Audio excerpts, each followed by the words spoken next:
Olá, tudo bem com você? Vamos hoje para mais uma aula do projeto Escola em Casa. Meu nome é Luan Felipe, sou professor de matemática da rede pública. Hoje nossa aula será sobre o conteúdo de porcentagem. Então, sem mais perca de tempo, vamos iniciar. Então, o que é uma porcentagem, né? Essa palavra que a gente escuta o tempo todo. Em quase todos os momentos da nossa vida, estamos ouvindo falar em porcentagens, seja nos jornais, nas liquidações, juros, reajustes salariais, etc. Hoje, em nossa aula, retomaremos um pouco sobre esse conteúdo que você já estudou nas séries anteriores. Quando usamos a expressão porcento, estamos nos referindo a uma divisão por 100. Diante disso, você pode entender a porcentagem simplesmente como uma fração em que o denominador é 100. Logo, por exemplo, valem as seguintes igualdades. 15% é 15 sobre 100. Note que porcento é a divisão por 100, então 15% é 15 sobre 100. 36% é 36 sobre 100, porque sobre 100 é o porcento quando a gente fala porcento, né? Como porcentagem é simplesmente uma fração, nós podemos também associar para cada porcentagem um valor decimal, bastando executar a divisão do valor percentual por 100. Ou seja, já que a porcentagem ela é uma fração, e como é que você descobre o valor de uma fração? Você divide o numerador pelo denominador. Então, por exemplo, 25%, que é 25 sobre 100, é a mesma coisa que 25 dividido para 100, que dá 0,25. Então, 0,25 é o valor decimal associado à porcentagem 25%. 40% é a mesma coisa que 40 sobre 100, que é o resultado da divisão de 40 por 100, que dá 0,4. Então, 0,4 seria o valor decimal associado à porcentagem. Então, note que uma porcentagem ela representa, de fato, um número. 5% é 5 sobre 100. Você executando a divisão de 5 por 100, dá 0,05, que é o valor decimal associado à porcentagem 5%. 100% é 100 sobre 100, que é 1. Então, geralmente, o 100% é o todo, é a unidade, né? No caso ali é o todo, a unidade percentual no caso, né? Então 100%, o número decimal associado a 100% é o próprio número 1.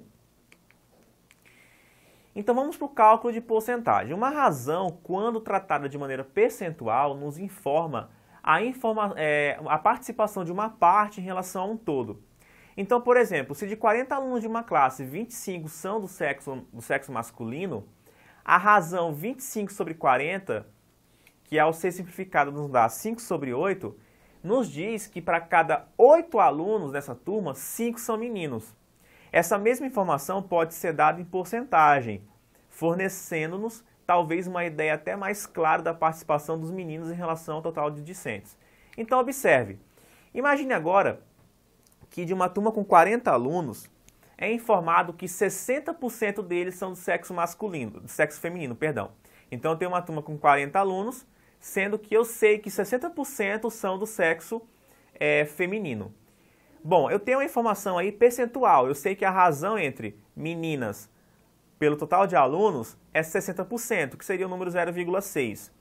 Como é que eu faço para descobrir então de fato quantas meninas tem nessa turma? O que eu vou fazer? Eu vou responder a pergunta, quanto é 60% de 40? Como é que nós vamos fazer isso? Então vamos lá. Uma forma de resolver essa questão é usando fortemente o fato de 60% poder ser visto como uma fração. Observe, 60% de 40 é o quê? Eu posso fazer de duas formas. Primeiro, seria, como é que eu calculo uma fração de um número? Eu multiplico a fração por esse número. Então, 60% é uma fração, que é 60 sobre 100. Esse D vira um produto. É isso mesmo. Então, fica 60 sobre 100 multiplicado por 40. E aí você vai fazer esse produto, que daria 2.400 por 100, né? Que daria aí dividindo 24. Ou então, aí no caso nós vamos concluir, né, que nessa turma nós temos 24 meninas, logo 16 meninos. Ou então você pode também pensar no seguinte, fazer com o valor decimal associado. Observe, 60% de 40, você já sabe que 60% é 0,6, porque é o resultado da divisão de 60 por 100. Quando você faz 0,6 por 40, também dá 24. Ou seja, Ambas as formas para o cálculo de porcentagem são válidas e eficientes. Agora a gente vai resolver um exercício para fixar esse conteúdo. Vamos lá. A servidora pública Fabiane recebe um salário mensal de R$6.000. Dessa quantia, ela destina todo mês 24% para o pagamento da parcela de um carro adquirido em um financiamento. Então a gente pergunta para você qual é o valor que ela paga por mês, né, pela parcela desse carro. Então pensa comigo aqui. A Fabiane recebe R$6.000 por mês, líquido. Desse valor ela tira 24% para pagar a parcela. Então, o que o nosso problema quer? O nosso problema quer que a gente calcule, no caso, né, 24% de 60. Como é que eu posso fazer essa conta?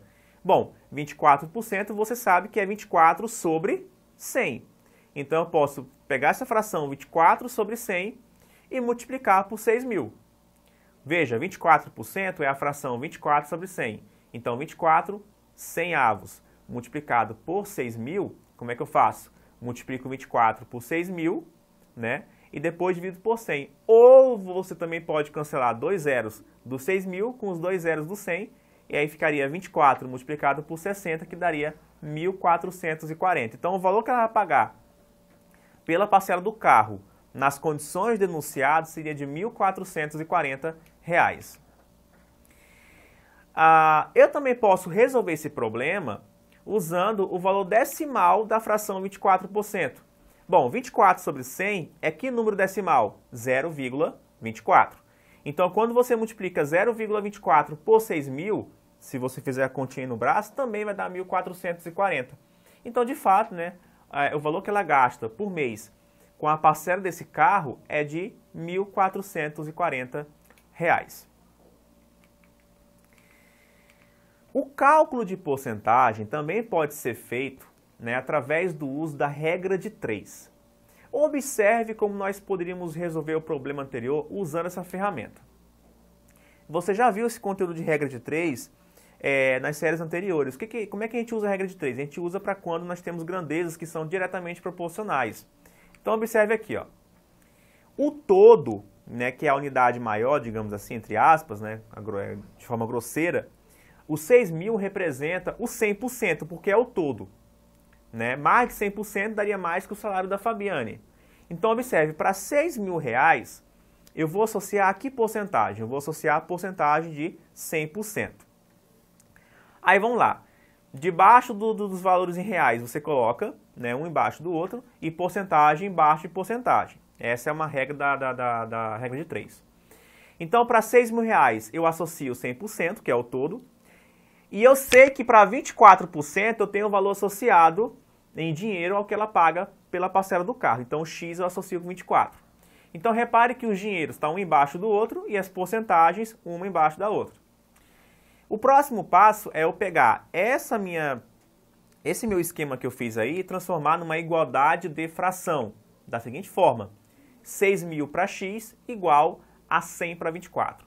Professor, o que é isso? Bom, preste bem atenção. 100 para 24 é uma razão. No caso, dá uma razão. No caso, como há uma proporcionalidade aí, 6.000 para X vai estar na mesma razão que 100 para 24. É por isso que eu posso estar usando a regra de 3. Então, depois que você monta essa igualdade de fração, você vai usar uma propriedade fundamental das grandezas diretamente proporcionais, no caso dessa igualdade aí. Em toda igualdade de fração, em toda proporção de duas frações, o produto dos meios pelos extremos é o mesmo. Então, o que acontece? Se eu multiplico 6.000 por 24, isso vai dar a mesma coisa que 100 por x. É isso mesmo. Então, ó, o que vai acontecer? Eu vou impor a seguinte igualdade. 100 multiplicado por x seria igual a 6.000 multiplicado por 24. E aí você tem uma equaçãozinha básica do primeiro grau, eu posso passar o 100 dividindo, então ficaria 6.000 multiplicado por 24, tudo sobre 100. Então você pode cancelar dois zeros em cima com dois zeros embaixo, ficaria 60 multiplicado por 24, que claro, né, dá 1.440, porque a gente já calculou esse problema aí. Repare que eu estou resolvendo o problema da Fabi de três formas, usando a forma fracionária da porcentagem, usando a forma decimal da porcentagem e usando a regra de 3. Na minha opinião, a regra de 3 é a mais fácil, porque com esse esqueminha aí não tem como você errar. Mas também se você quiser fazer usando a forma decimal e a forma fracionária, também não tem problema. O importante, né, é que você entenda aí o sentido da porcentagem. Então lembre-se que 6.000 está para 1.440, assim como 100% está para 24%. Ou seja, 24 dentro de 100 representa a mesma fração que 1.440 dentro de 6.000. Tá entendendo aí a ideia da proporcionalidade e o porquê da gente poder usar a regra de 3 nesse problema? É exatamente isso, tá bom? Então, finalizando, e por hoje, vamos encerrando por aqui na nossa aula de hoje, nós estudamos sobre porcentagem. Vimos que a expressão % indica uma divisão por 100 e que o fato da porcentagem poder ser representada por uma fração cabe também sua associação a um número decimal, bastando apenas executar a divisão do valor percentual por 100. Além disso, trabalhamos também algumas formas de resolução de situações envolvendo porcentagem. Bons estudos e até a próxima. Então, voltando aqui para mim, compareça na plataforma Eduque, assista essa aula novamente, faça bastante exercício para você fixar bem o conteúdo. Até a próxima e fiquem com Deus.